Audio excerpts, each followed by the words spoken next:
សួស្តីបងប្អូនទាំងអស់គ្នាសូមស្វាគមន៍មកកាន់ Channel YouTube របស់ខ្ញុំសម្រាប់ថ្ងៃនេះផងដែរគឺខ្ញុំមកធ្វើវីដេអូចែកម្លែកបងប្អូនទាំងអស់គ្នាពីរបៀបនៃការបញ្ចូលគុណកផ្ទាំងក្រោយនិងការបញ្ចូលស្បែកផ្ទាំងក្រោយហើយរួមវីដេអូនេះគឺមាន3ចំណុចសំខាន់បងប្អូនបញ្ចូលគុណកបញ្ចូលស្បែកនិងគុណក្លៀកខាងក្រោយណាបងប្អូនឲ្យឃើញស្អាតជាដំបូងហ្នឹងគឺខ្ញុំដេកគុណកសិនមកបងប្អូនសម្រាប់ការកាត់គុណកយើងកាត់ឲ្យលើសបែបនេះក៏បានឬយើងកាត់តាមរូបរាងផ្ទាំងអាវខាងក្រោយក៏បានដែរយើងធ្វើមួយណាក៏បានដែរឲ្យតែបងប្អូនគិតស្រួលណាខ្ញុំធ្លាប់ធ្វើវិធីមុនគឺខ្ញុំកាត់តាមរាងគុណកគុណផ្នែកផ្ទាំងខាងក្រោយខ្ញុំកាត់តាមរាងតាមផ្នែកផ្ទាំងក្រោយតែម្ដងណាតែនេះខ្ញុំធ្វើបែបនេះម្ដងពលឹះសាច់ចឹងណាបងប្អូនហើយនេះខ្ញុំកំពុងច្រឹបតាមហ្នឹងដើម្បីយើងជន់លីទៅឲ្យស្អាតមូលហើយតាមចំណៃធ្នេខ្លួនរោបរបស់យើងពីជួរហ្នឹងណាបងប្អូន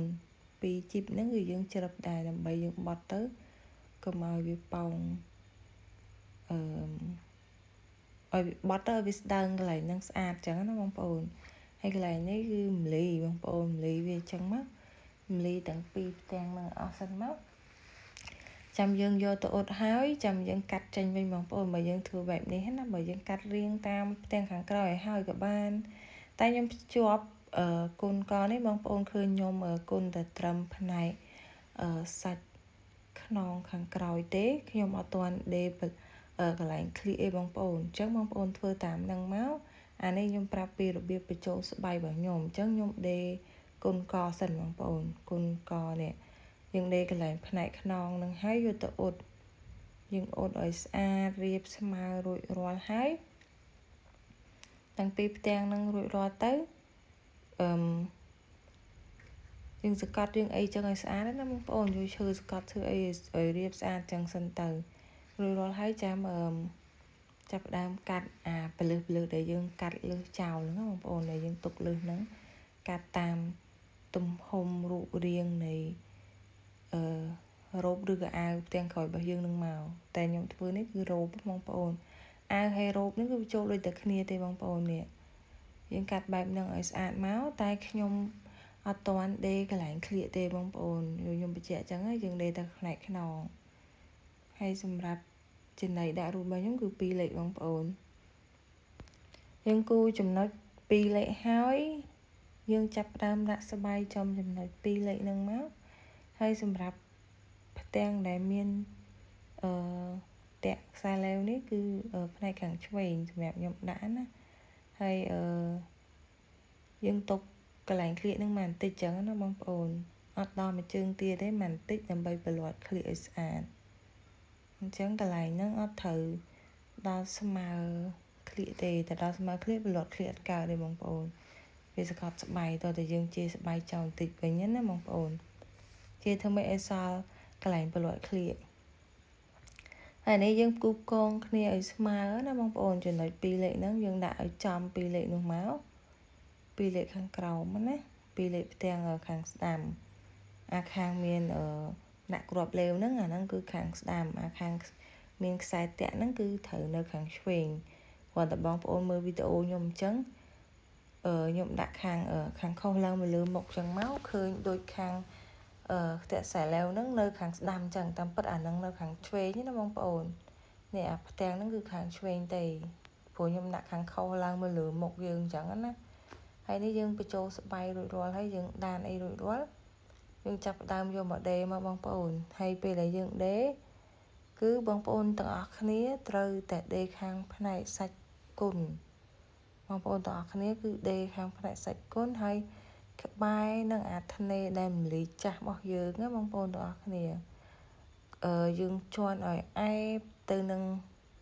អាមលីចាស់របស់យើងហើយឲ្យគៀកមកក្បែរនឹងសាច់កណាត់តិចមកកុំឲ្យឆ្ងាយសាច់កណាត់ពេកទៅពេលឆ្ងាយសាច់កណាត់ពេកក៏អាចធ្វើឲ្យអត់ស្អាតដែរពេលតែទាញមកវាយាកឃើញអត់ស្អាតទេអញ្ចឹងយើងដាក់ឲ្យក្បែរអែបនឹងកាយយើងមិនទៅជន់សាច់កណាត់ខាងត្រូវទេបងប្អូនយើងជន់ផ្នែកសាច់គុណណា ប៉ុន្តែឲ្យឯបក្បែរកណាត់កន្លែងចំណុចហ្នឹងបងប្អូន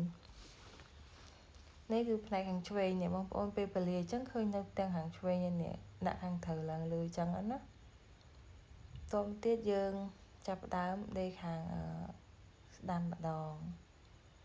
ចំណែកខាងស្ដាំគឺយើងចោលពីរលេខដូចគ្នាមកបងប្អូនចាំ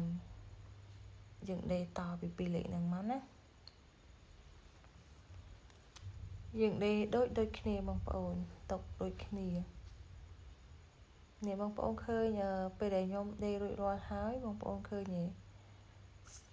អត់មានស្នាមនិយាយរួមដូចយើងប្រឡាត់គុណប្រឡាត់ចឹងតែតាមពិតអត់ទេគឺយើងដេរទៅជាន់មួយសាច់គុណនេះស្អាតខាងក្រៅមើលឃើញខាងក្រៅស្អាតចឹងណាបងប្អូនដូចប្រឡាត់ស្បៃចឹងតែតាមពិតអត់ទេហើយឥឡូវខ្ញុំចាប់ផ្ដើមប្រឡាត់ក្លៀកបងប្អូនយើងកាច់បែបហ្នឹងមកនេះគឺដល់វគ្គប្រឡាត់ក្លៀកណាបងប្អូនអ្នកឃើញធ្វើអញ្ចឹងស្អាតប្រឡាត់ក្លៀកមកគឺត្រេក្លៀកហើយនឹងស្បៃហ្នឹងគឺរត់ទៅតែមួយហើយអត់មាន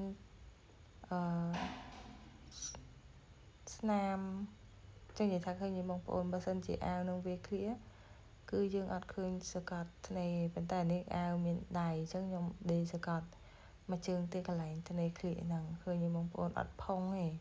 មិនប្រើផុងទេអ្នកខ្លះគាត់ប្រឡាត់ក្លៀកប្រឡាត់អីហើយអញ្ចឹងទៅដេរស្បៃបញ្ចូលសកត់អញ្ចឹងវាអត់សូវស្អាតទេវាឃើញអាសាច់វាឃើញស្នាមរបស់ចេញមកក្រៅអត់សូវស្អាតអញ្ចឹងបានខ្ញុំចែកម្លែកពីរបៀបបញ្ចូលស្បៃរបស់ខ្ញុំទម្លាប់បញ្ចូលស្បៃរបស់ខ្ញុំអញ្ចឹងណាបងប្អូនអរគុណច្រើនបងប្អូនទាំងអស់គ្នាសម្រាប់ការតាមដានវីដេអូមួយនេះតាំងពីដើមរហូតដល់នាទីនេះបងប្អូនទាំងអស់គ្នាគិតថាវីដេអូរបស់ខ្ញុំធ្វើចែកម្លែកទៅមានប្រយោជន៍បងប្អូនទាំងអស់គ្នាអាចចុច Subscribe Channel YouTube ខ្ញុំម្នាក់មួយទៅទុកមើលវីដេអូក្រោយទៀតចឹងណាព្រោះសម្រាប់ចិត្តchannel នេះគឺខ្ញុំធ្វើឡើងគឺដើម្បីចែកម្លែកពីរបៀបចំណេះដឹងដេរនឹងឯងបងប្អូនទាំងអស់គ្នាអញ្ចឹងបងប្អូនអាចចុច Subscribe ម្នាក់មួយទៅគ្រាន់តាមដានវីដេអូខ្ញុំជាបន្តបន្ទាប់ទៀតនៅពេលក្រោយទៀតចឹងណានេះបងប្អូនរួចរាល់ហើយណានេះគឺខ្ញុំសកិនពីលើបន្តិចដោយសារអាវនេះគឺជាប្រភេទនៃអាវគេដាក់ដៃអញ្ចឹងខ្ញុំសកិនបែបនេះបានកន្លែងក្លៀកណាកន្លែងតែក្លៀកទេអរគុណច្រើនបងប្អូនទាំងអស់គ្នាវីដេអូហ្នឹងគឺមានតែប៉ុណ្្នឹងឯងរួចរាល់ហើយណាការបញ្ចូលស្បៃហ្នឹងគឺរួចរាល់ហើយគឺមើលពីក្រៅទៅស្អាតអត់មានឃើញធ្នេចេញមកក្រៅទេបងប្អូនអត់ចង់ឲ្យកន្លែងក្លៀកនោះចេញធ្នេបងប្អូនរំលីទៅក្នុងក៏បានដែរកន្លែងចំណុចហ្នឹងតែខ្ញុំសកត់ជាន់បែបហ្នឹងទៅដោយសារវាមានបញ្ចូលដៃអាវអរគុណច្រើនបងប្អូនទាំងអស់គ្នាចាំជួបគ្នាជាមួយនឹងវីដេអូ